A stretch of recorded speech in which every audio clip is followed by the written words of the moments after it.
So, Baba Raila Odinga has passed. What is next for Kenya? Of course, the number one thing, and again, these are just my thoughts, okay? Observations. The number one thing that we expected and is already happening is that people are coming out en masse in major cities in the country to mourn him in the streets. That was to be expected. Because I think Raila Odinga is one of the only politicians in Kenya who genuinely arrested the hearts of people. People just loved him. I think he's the only politician in Kenya who's never had to bribe anyone to follow him. People just follow him because they believed in what he believed in, and they believed he was a leader worth being followed. So that's number one. Number two is, now that there's no clear line of succession as far as number one ODM is concerned and number two Nyanza is concerned, there's going to be a lot of power struggles and power shifts so that people can take over number one ODM and number two Nyanza. There has to be someone who will take over Nyanza as a kingpin. Otherwise, Nyanza will be split, which will be good for the next general elections. Southern Nyanza will go its own way, and then the Kisumu and Luo Nyanza will go its own way. So, yeah, they're going to be, the major head has fallen, so there are going to be many heads that will pop up in its place. That I'm certain of.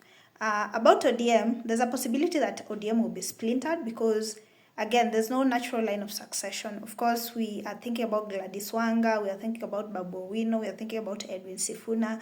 I don't think all those people can come together and decide on a path forward because, number one, they're in different generations, and number two, they keep disagreeing on one or 2 points here and there.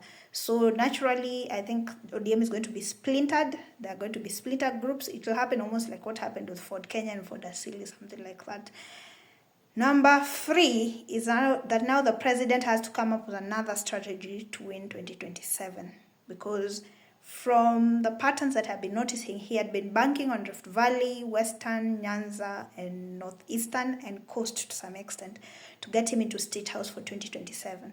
So right now he has to come out in strides to woo the mountain all over again. I don't know, we might even be shocked to find out that in the next few months to a year, he might welcome Rigathi Gachagua back into the fold, depending on how Rigathi Gachagua behaves, because so far in the last few months, he's been wild. He's been wilding like no one's business. So that's number four. The president has to come up with a new strategy to get into State House for 2027. And then my final thought on what is going to happen next is that this is going to be a platform to launch the next generation of leaders. The people who come after Akina Babu Owino and such, I am volunteering as one of them, but the next generation is the people who are right now less than 35 years of age up to 18. So 18 to 35-year-olds, those are the next group of people, the next breed of people that if they come up and they brand themselves honestly, lead with genuineness like Raila Odinga did, lead with honesty, lead with patience, and lead with selflessness, then those are the next people who are going to take over all political spaces. And what's more, it's the generation who's going to give us the next president from 2032. I don't think any of the big names that are here right now are going to give us the next president after 2032.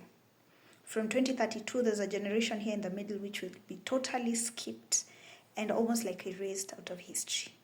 Yeah, so that is my thought for what is going to happen next, but we'll keep watching. Again, my condolences to all of you.